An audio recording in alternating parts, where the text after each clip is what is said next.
இது மகிமை நேரம்.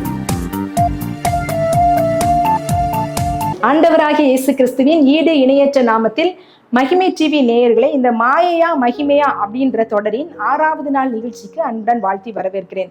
இந்த நாள்ல நம்ம பிரசங்கி புத்தகத்துல இருந்து மிக முக்கியமான ஒரு சத்தியத்தை குறித்து நம்ம தியானிக்க போகிறோம். இது இளமையில சிருஷ்டிகரை நினைக்கணும் அப்படின்ற தலைப்பின் கீழாக நம்ம தியானிக்க போகிறோம். இது வாலிபர் பிள்ளைகளுடைய காரியங்களை குறித்து நம்ம இந்த நாள்ல தியானிக்க போகிறோம். பிரசங்கி 12ஆம் அதிகாரம் 1ஆம் வசனம் சொல்கிறது, நீ உன் வாலிப பிராயத்திலே உன் சிருஷ்டிகரை நினை, தீங்கு நாட்கள் வராததற்கு முன்னும் எனக்கு பிரியமானவைகள் அல்ல என்று நீ சொல்லும் வருஷங்கள் வராததற்கு முன்னும் வாலிப பிராயத்துல சிருஷ்டிகரை நினைக்கணும் அப்படின்னு சொல்லி இந்த பிரசங்கி வாலிபர்களுக்கு ஒரு அறிவுரையை சொல்றாரு. இன்றைய நாட்கள்ல வாலிபர்கள் எப்படி தன்னுடைய வாழ்க்கையை ஓட்டி கொண்டிருக்கிறாங்க அப்படின்னு பார்த்தோம் அப்படின்னா, அவங்க சோசியல் மீடியா, இன்ஸ்டாகிராம், ரீல்ஸு, அவங்களுக்கு எது ட்ரெண்டிங்காக இருக்கோ அதுதான் அவங்களுக்கு பிடிக்கும். அவங்க எல்லாத்துலேயும் ட்ரெண்டாக இருக்கணும் அப்படின்னு தான் நினைப்பாங்க. அவங்களுடைய வாழ்க்கை ஒரு மாய வலைக்குள்ளே இருக்குது அப்படின்றத அவங்க உணராதவர்களாக இருப்பாங்க. அவங்களுடைய பலத்தை சாத்தானானவன் மாயான காரியத்துக்குள்ளே அவங்கள புகுத்துறதுனால மாயான காரியங்களை தான் அவங்க செய்கிறாங்க. அநேக வாலிபர்கள் இப்படியே சிக்கி தவித்து கொண்டு இருக்கிறாங்க. இந்த நாட்களில் வாலிப பிராயத்தில் உண்மையாய் அந்த பலமுள்ள நாட்களில் தீங்கு நாட்கள் வராததற்கு முன்னும் அதில் நிறைய காரியங்கள் சொல்லப்பட்டிருக்கிறோம். இப்படிப்பட்டதான கடினமான நாட்கள் வராததற்கு முன்பதாக வாலிப பிராயத்துல சிருஷ்டிகராகிய நினைக்கணும். வாலிபன் தன் வழியை எதினால் சுத்தம் பண்ணுவான். அவருடைய வசனத்தின்படி அவனை காத்து கொண்டாங்க. ஆண்டவருடைய வசனத்தின்படி காத்து கொள்ளும் போது மாத்திரம்தான் அந்த வாலிப பிராயத்துல அவங்க ஆசீர்வாதமானவர்களாக வாழ முடியும்.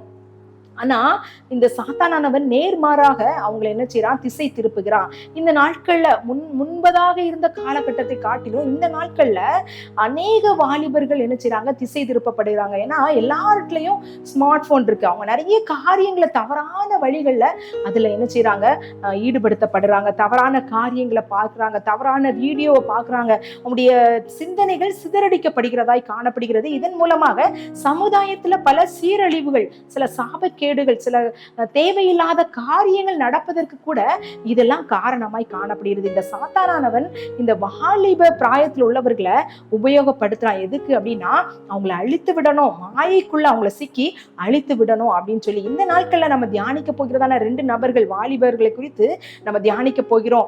ஆண்டவருக்காக வாழ்ந்தவர்கள் எப்படி சாதித்தாங்க அப்படின்னு சொல்லியும், இந்த மாயைக்குள்ள சிக்கிறவங்க அழிந்து போனாங்க அப்படின்னு சொல்லி நம்ம தியானிக்க போகிறோம். இந்த அழகான ஒரு பலமுள்ள ஒரு சிம்சோன் இந்த அழகையும் பலத்தையும் இழந்து போனான். ஏன் அப்படின்னா, ஆண்டவர் அவனுக்கு கொடுத்த பலம் எதுக்கு அப்படின்னா, எதிரிகளை வீழ்த்தும்படியான பலத்தை ஆண்டவர் அவனுக்கு கொடுத்தாரு. அந்த ஆண்டவர் கொடுத்த பலத்தை அவன் என்ன செய்யறான், உலக இன்பம் சிற்றின்பத்துக்கு நேராக கொண்டு சென்றதுனால அவன் அழிக்கப்பட்டான் அப்படின்னு சொல்லி நம்ம பார்க்கிறோம். அவனுடைய பலம் எப்படி இருந்து, ஒரு சிங்கத்தை அவன் கைகளினால கிழித்து போட்டான். அந்த அளவுக்கு அவன் பலம் உள்ளவனாகவும் அழகுள்ளவனாகவும் காணப்பட்டான். ஆனா தெளிலால் அப்படின்ற பெண்ணிடம் அவன் போய் விழுந்ததுனால, அவனுடைய அந்த இச்சையினால அவன் விழுந்தான். அதனால அவனுடைய கண்கள் பிடுங்கப்பட்டு மாவரைத்தான். எல்லாரும் அவனை வேடிக்கை காட்டுகிற ஒரு பொம்மையாக அவனை பார்த்தாங்க அப்படின்னு சொல்லி நம்ம பார்க்கிறோம். இறுதி நாள்ல அவன் என்ன செய்றான், அழிந்து போகிறான். அவர்களோடு சேர்ந்து அவனும் அழிந்து போனான் அப்படின்னு சொல்லி பார்க்கிறோம். ஆனா ஆண்டவர் அவன் மேல் வைத்த திட்டம், இந்த பெலிஸ்தரிடத்துல இருந்து அவங்களை மீட்கணும், அவங்களை ஒரு நியாயாதிபதியா வச்சார். ஆனா அந்த திட்டத்தில இருந்து விலகி அந்த வாலிப வயதுல அவன் என்ன செய்யறான், திசை மாறி போனதுனால அழிக்கப்பட்டான். இந்த நாட்களிலும் ஆண்டவர் அநேக வாலிபர்களை குறித்து அநேக நல்ல திட்டங்களை வைத்திருக்காரு, ஆசீர்வாதங்களை வைத்திருக்கிறாரு, அந்த தரிசனங்களை கொடுத்திருக்கிறாரு. ஆனா அதை திசை திருப்புவதற்காக பிசாசானவன் அநேக காரியங்களை கொண்டு வருகிறான். எச்சரிக்கை உள்ளவர்களாக இருக்க வேண்டியது மிக மிக அவசியமாய் காணப்படுகிறது. ஆண்டவரை நம்ம வாலிப பிராயத்துல மறந்து போனோம் அப்படின்னா நம்முடைய வாழ்க்கை மிகப்பெரிய கேள்விக்குறியாக மாறிவிடும் அப்படின்றது இந்த சிம்சோனின் வாழ்க்கையிலிருந்து நமக்கு எச்சரிப்பாய் கொடுக்கப்படுகிறது. அடுத்ததாக நம்ம ஒரு நபரை குறித்து நம்ம பார்க்கிறோம். வாலிப சோதனைகளை உதறி தள்ளிவிட்ட இந்த யோசேப்பை குறித்து நம்ம பார்க்கிறோம். அந்தரங்க பாவத்தை உதறிய யோசேப்பு 17 வயதுல அவனுக்கு ஒரு தரிசனம் கொடுக்கப்படுகிறது. அவன் போத்திபாருடைய வீட்டுல அடிமையாக காணப்படுகிறான், விற்கப்படுகிறான். அந்த தரிசனத்துக்கு நேர்மாறான சூழ்நிலை காணப்படுகிறது. போத்திபாருடைய மனைவி பாவத்திற்கு அழைக்கும் போது அவன் சொல்றான், தேவனுக்கு விரோதமாய் பாவம் செய்வது எப்படி அப்படின்னு சொல்லி அந்த பாவத்தை உதறி தள்ளினது நிமித்தமாக அவனுடைய வாழ்வு அந்த ஆசீர்வாதமானதாய் அதிகாரியாய் அந்த எகிப்து தேசத்துக்கே தலைவனாக உயர்த்தப்பட்டான் அப்படின்னு சொல்லி நம்ம பார்க்கிறோம். அநேக நேரங்கள்ல இந்த வாலிபர்கள் என்ன செய்யறாங்க, அந்த வாலிப நாட்கள்ல தங்களுக்கான ஒரு உருவாக்கி கொண்டு அந்த லெக்குக்கு நேராக அவர்கள் ஓடுகிறவர்களா இருந்தாங்க அப்படின்னா அவங்க இந்த தேசத்துல மிகவும் அச்சீவ் பண்ணிக்கிற ஒரு சிறந்த நபர்களாக மாற்றப்படுறாங்க. ஆனா அதே நேரத்துல இந்த வாலிப வயதுல திசை மாறி போகிறவர்களுடைய நிலைமையை நம்ம பார்த்தோம் அப்படின்னா எதிர்காலத்துல அவங்க சாபத்துக்குள்ளானவர்களாக ஆசீர்வாதத்தை இழந்தவர்களாக காணப்படுகிறார். அதனால வாலிப பிராயத்தில் இருக்கிற ஒவ்வொருவருக்காக நம்ம ஜெபிக்க நம்ம கடமைப்பட்டு இருக்கிறோம். நம்முடைய குடும்பத்தில் உள்ளவர்களாக இருக்கட்டும், தெருவில் உள்ளவர்களாக இருக்கட்டும், நம்முடைய சபையில உள்ளவர்களாக இருக்கட்டும், அவங்களுக்காக நம்ம ஜெபிக்கிறவர்களாய் நம்ம காணப்படணும். அந்த வாலிப பிராயத்துல அவங்க சிருஷ்டிகரை நினைக்கணும், அவங்க தேடணும், அவங்க ரட்சிக்கப்படணும் அப்படின்னு சொல்லி நம்ம ஜெபிக்கிறவர்களாக நம்ம காணப்படணும். அவர்களுக்குரிய அட்வைஸை நம்ம அந்தந்த நேரத்துல கொடுக்கிறவர்களாக காணப்படும். அநேக நேரங்கள்ல வாலிபர்கள் நம்ம பேசுற அட்வைஸை கேட்கறதுக்கு விரும்புவதே இல்லை. ஏன் அப்படின்னா இந்த உலக பிரகாரமான காரியங்களை தான் அவங்க ஈடுபாடு உள்ளவர்களாக காணப்படுறாங்க. மற்றவங்களை பார்த்து ஈர்த்து அதை போல செய்யணும் அப்படின்னு நினைக்கிறாங்களே தவிர ஆண்டவருடைய பாதையில போறதுக்கு அவங்களுக்கு கடினமாய் காணப்படுகிறது. ஒரு அறை இருக்கு. அந்த அறையில நிறைய கண்ணாடிகள் வைக்கப்பட்டிருக்கிறது. அந்த கண்ணாடிக்குள்ள ஒரு நபரை உள்ள அனுப்பணும் அப்படின்னு சொன்னா அவருக்கு எங்க எப்படி வெளியே வரணும் அப்படின்னு தெரியாது. எல்லா கண்ணாடியிலையும் பார்க்கும்போது அந்த கதவு தெரியும். அங்க போய் திறக்கணும்னு போனா அந்த கண்ணாடியில முட்டி விடுறதாய் காணப்படும். அப்படி ஒவ்வொரு இடத்துலயா போய் அந்த மனித லாஸ்ட்ல கீழே விழுந்து மயங்கே போனானா. ஒவ்வொரு இடத்துலயும் இடிப்பட்டு அவனுக்கு ரத்தமாய் அவன் மயங்கி விழுந்தானா. இதே போலதான் இந்த உலக வாழ்க்கையில அநேக கண்ணாடிகள், பளபளப்பான காரியங்கள், மாயான காரியங்கள், பார்ப்பதற்கு மகிழ்ச்சியாகவும் இன்பமாகவும் இருக்கிற காரியங்களை சாத்தான் கொண்டு வந்து அந்த அறைக்குள்ள அடைக்கிறதா இந்த வாலிபர்களை அடைத்து வைத்திருக்கிறான். இந்த இதுல இருந்து விடுதலை ஆண்டவருடைய கிருபை மாத்திரம்தான், ஆண்டவருடைய ரத்தம் மாத்திரம்தான் அவர்களை விடுதலை பண்ண முடியும். இந்த வாலிப வயதுல யாராவது கேட்டு கொண்டிருக்கீங்க அப்படின்னா உங்களுக்காக ஆண்டவரிடத்துல கேளுங்க.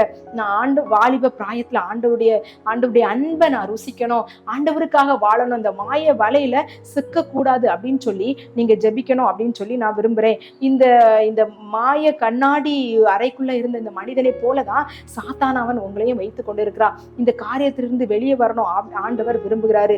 அப்படிப்பட்ட காரியத்தை ஆண்டவர் தரணும் அப்படின்னு சொல்லி நம்ம ஜெபிக்கலாம்.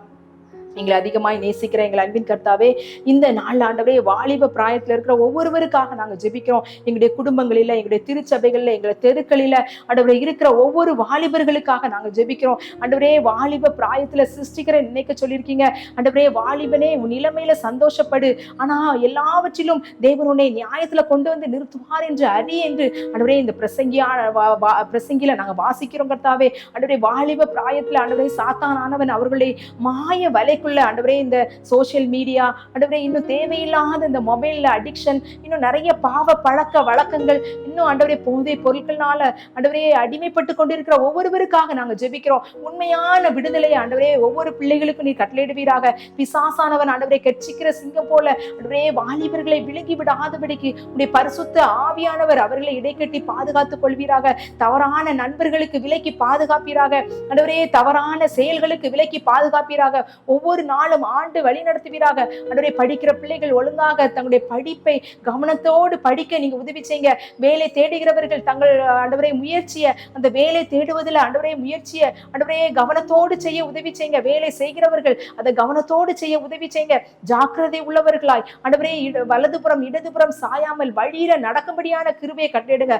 வசனத்தின்படி ஆண்டவரே அவர்களை வழி நடத்துங்க. பரிசுத்த ஆவியானவரால இடைக்கட்டி ஆசீர்வதிக்கும்படியாக ஜெபிக்கிற யார் ஆண்டவரே அந்த பாவ பழக்க வழக்கத்திலிருந்து விடுதலை பெற முடியாதபடி ஆண்டவரே இதை கஷ்டப்பட்டு கொண்டிருக்கிறார்களோ அவர்களுக்கு இந்த நாள்ல ஒரு விடுதலை உண்டாகும்படியாக ஜெபிக்கிறோம். ஆண்டவரே வாலிப பிராயத்துல சிருஷ்டிகரை நினைக்கவும் அதன் மூலமா அப்படி எதிர்காலம் ஆசீர்வதிக்கப்படவும் நீங்க கிருபை செய்யுங்க. ஒவ்வொரு நாளும் நாங்க வாலிபர்களுக்காக விசேஷமாக ஜெபிக்க எங்களுக்கு ஆண்டவரே ஒரு பாரத்தை தரும்படியாக ஜெபிக்கிறேன். எங்களை தாழ்த்துகிறோம், வெறுமையாக்குறோம். நீர் பெருக நாங்கள் சிறுக. இயேசுவின் மூலம் ஜெபிக்கணும் நல்ல பிதாவே, ஆமென்.